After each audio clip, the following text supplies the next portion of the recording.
Assalamualaikum warahmatullahi wabarakatuh. Alhamdulillahirabbil alamin wa bihi nasta'inu ala umurid dunya waddin.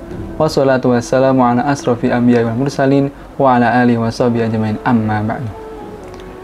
Alhamdulillah, patutlah kita bersyukur kepada Allah Subhanahu wa taala karena dengan nikmatnya kita dapat menjalankan amalan ibadah puasa di bulan Ramadan.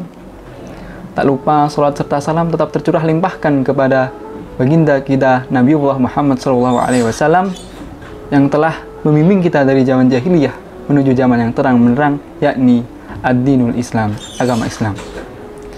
Teman-teman sekalian rahimakumullah, dalam surat Al-Asr Allah berfirman, a'udzubillahi minasyaitonirrajim, bismillahirrahmanirrahim, wal 'asr innal insana lafi khusr illal ladzina amanu wa 'amilus solihati wa tawasaw bil haqqi wa tawasaw bis sabr.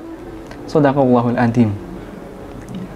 Allah bersumpah atas nama waktu, wal 'asr, demi masa.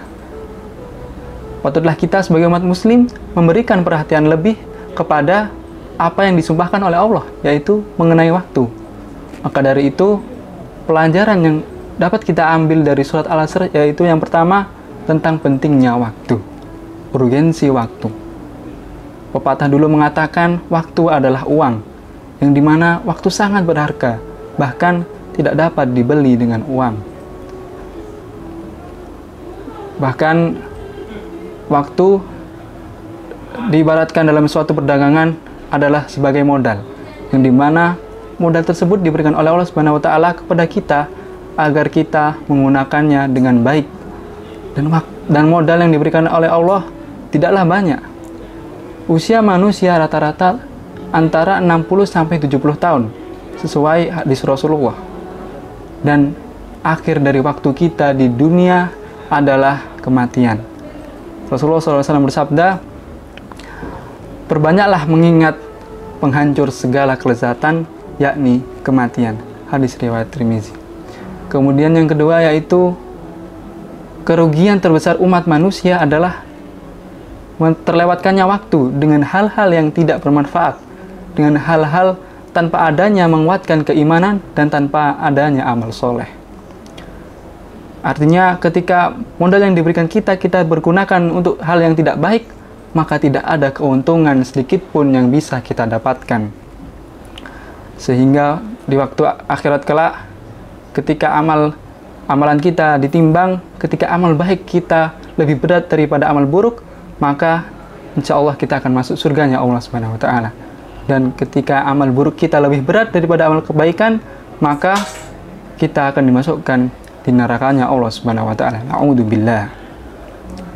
Kemudian yang ketiga yaitu mengisi waktu-waktu dengan hal-hal yang bermanfaat, dengan hal-hal yang mengokohkan keimanan dan memperbanyak amal soleh.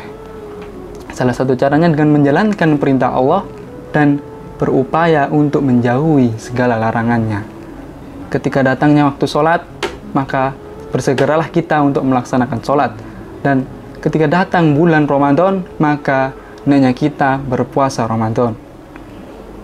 Kemudian yang kedua yaitu membentengi diri dari godaan syaitan. Karena di zaman sekarang ini banyak sekali godaan-godaan syaitan yang sangat mudah kita dapat akses dan sangat berbahaya bagi kita semua. Maka dari itu, marilah kita mengkokohkan benteng diri kita, menguatkan benteng diri kita, dan mempertahankan benteng diri untuk tidak mudah goyah terhadap godaan-godaan syaitan. Kemudian yang ketiga yaitu membuka peluang amal kebaikan, yang dimana kita tidak hanya berbuat amal kebaikan saja, tapi juga membuka peluang, sehingga pahala yang kita dapatkan akan berlipat ganda dan semakin menambah timbangan amal kebaikan kita dan dimasukkan surganya oleh Allah Subhanahu wa taala. Amin amin ya rabbal alamin.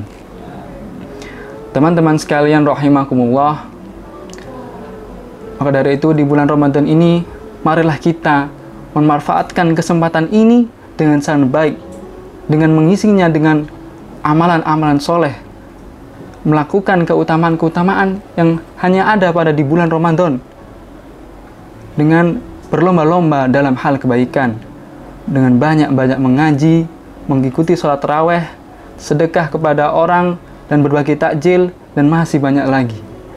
Karena pada bulan Ramadan ini hanya datang 1 tahun sekali. Maka dari itu, teman-temanku sekalian, marilah kita jangan menyia-nyiakan waktu yang diberikan oleh Allah Subhanahu wa taala, terutama di bulan Ramadan ini, dan mari kita saling menguatkan satu sama lain. Mungkin cukup ini yang dapat saya sampaikan, kurang lebihnya mohon maaf. Wabillahi taufiq wal hidayah. Assalamualaikum warahmatullahi wabarakatuh.